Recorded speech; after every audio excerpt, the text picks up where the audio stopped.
Afterword. When you're diagnosed autistic, they don't explain to you what autism is. You're given a list of things you struggle with, if you can even understand the evaluation that you're handed. I was diagnosed at 16. It was really on me to figure out what that diagnosis meant. When you start digging into trying to understand autism, you realize it's all written by those who aren't autistic. It's written in a language that is impossible to understand. Criteria often only mentions behavior. I read books and articles and heard podcasts about how I flap my hands and don't make eye contact, but I was never given an explanation as to why that felt right. I stopped looking outside myself and looked within to others who were autistic. We had conversations. Do you do this? Why do you do this? Books like this ask the questions that help make the struggle easier. I started being able to communicate. I am unable to process as quickly as others. When a conversation involving multiple people takes place, I need more time to process. In a seminar class, can I send an email that night or the next day with my thoughts? I started to be able to communicate my needs to others. Autism has nothing to do with behavior. Behavior takes place due to an internal process. I process information entirely differently from the majority of the population.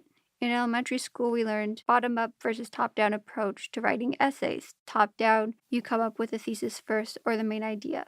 Bottom-up, you compile the information first and come up with a thesis or main idea last. Most of the world is set up for top-down thinkers. Autism processing uses bottom-up. That wasn't in my evaluation or explained during my diagnosis process. I figured that out on my own. That one simple concept has given me the tools to understand myself. If I understand my process, then I understand my behaviors. My rituals, as many professionals called it, were part of this process. I had a ritual for everything. I had to jump up and down and run around before brushing my teeth. I had to use a specific toothpaste and toothbrush. When I could communicate what was going on, it no longer was a ritual. I was psyching myself up to do something that was very painful.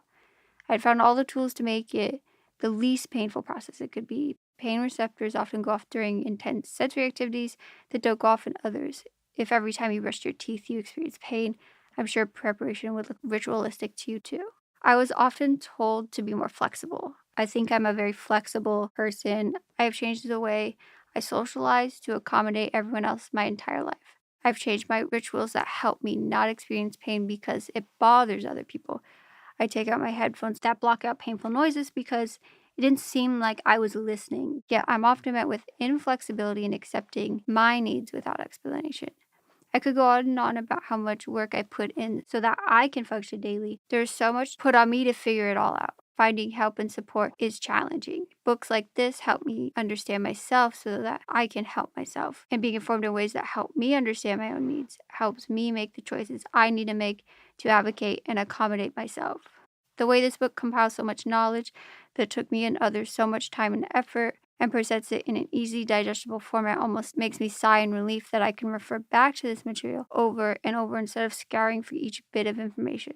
Stories stick with us. I have a hard time taking a fact and knowing how to apply it in real time to my life. Stories give me the ability to see examples of how to use the information as it is shared.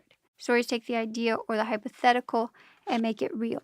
Autistic people are not an idea, but real people experiencing life every day. I am not only autistic, but an advocate for others. I have seen the same story play out myself and with others that I try to help. I also happen to be a twin, which has given me a huge individuality complex. It pains me to say that there is a repetitiveness to the autistic experience, but in who we are under the identity or neurotype of autism, validating how we identify, but also the systemic issues. Autism contributes both to the highest highs in my life and lowest lows. Autism is how I process and see the world, and I don't think I would be who I am if I wasn't autistic. This has given me countless opportunities and opened more doors than it has closed. Autism is also a disability with huge challenges that has in fact closed doors that I mourn can never be opened again. These two sides are not in conflict with each other.